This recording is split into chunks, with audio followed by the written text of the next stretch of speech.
Okay, this is still part of the nth root notes. Now, taking the square root of variables, the exponents must be multiples of 2. If you are taking the cubed root of variables, exponents must be multiples of 3. And for fourth roots, exponents must be multiples of 4. So let's go over that in number 9.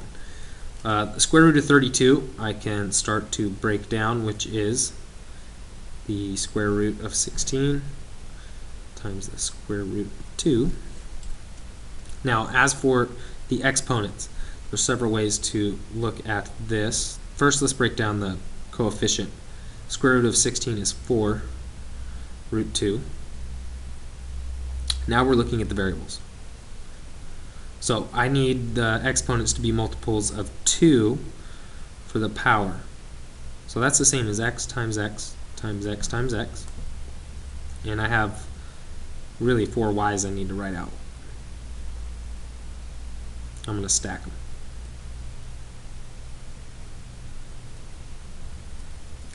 Alright, so groups of 2, that means I will get the square root of that variable.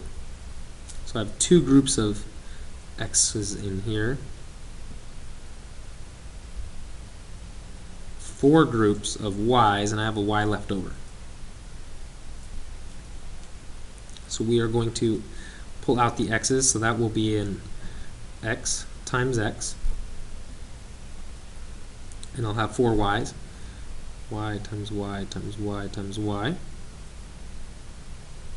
but I'm left with the y inside. Alright, there's a simpler way to write those out, that is x squared and y to the 4th power. I have 4 of them, and I had a 4 in the front, so 4x squared y to the 4th times 2 root y. So again, it's simpler if you take care of the coefficient and then take care of the variables, or vice versa, take care of the variables then take care of the coefficient. So number 10, square root of 324, perfect square. That is a perfect square. If we go back over to, oh, we didn't go up to it, but 18 times 18 is 324. So square root of 324 is 18. Left with a cubed, b to the 7th. So there is a faster process. Instead of writing out all of the variables, I can go by multiples of 2. So I have one multiple of 2 within 3. So that's 18a root a, b to the 7th. I have 3 groups of 2 within b to the 7th power. 18a, now 3 groups of 2, so that's b cubed. Square root, and I'm left with the a times b inside the square root. Number 11. The variables must be in groups of 3, which this is kind of nice. It's already in a group of 3. And I have a perfect cube, which is 216. So the cubed root of 216 is 8. I have one group of 3 for the variable m. I have 2 groups for the variable n. 8n squared. On to number 12. Now I have the cubed root of 56, r to the 4th, s to the, or r to the 8th, s to the 4th. Now 56 is not a perfect square, or a perfect cube, but I do know a perfect cube that goes into it. That's 8 times 7. So cubed root of 8 times 7, r to the 8, s to the 4. I know the cubed root of 8 is 2. Now I have 2 groups of 3 with the r. So that is r squared, and I'm left with 2 r's inside. I have one group of 3 with s to the 4th. I'm left with 1 s inside. So I will get 7 r squared s inside the radical. So I have a negative radicand and an odd index.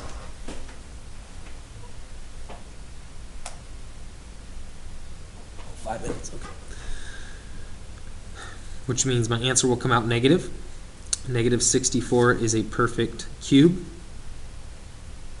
which is 4.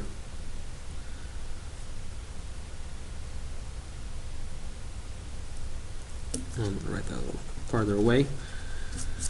Now groups of 3, I have 3 groups of 3 to get to 10. 3 groups of 3 is 9. That's x to the third.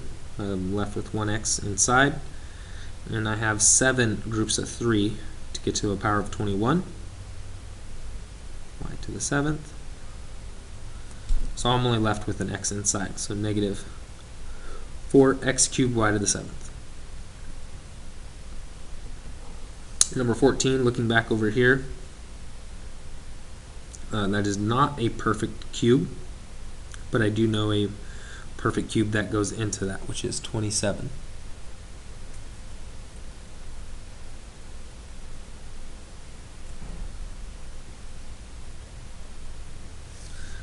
And I want to pull the negatives out. We don't want to leave the negatives inside. So cubed root, negative 27.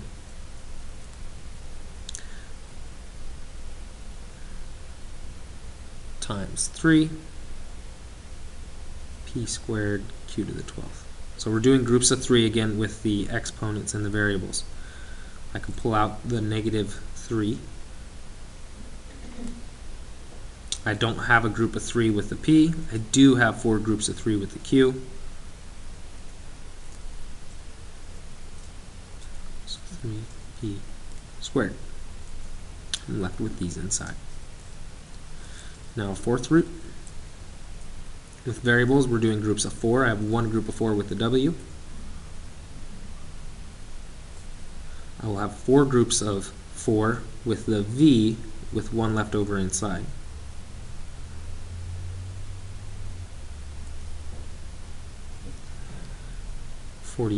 Now we're in groups of perfect 4s.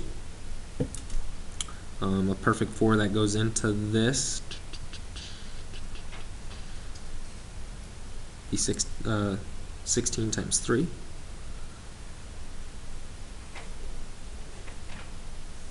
And 8 cubed. So again, the fourth root of 16 is going to be 2.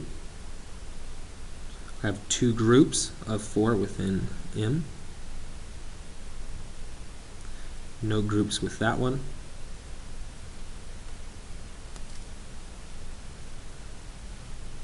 Okay, I'm going to skip down to 18. I want you to try 17 on your own. Oops. So we're going to simplify this as much as possible. The fourth root of this term inside of here to the 8th power. So I would write this term out over and over 8 times.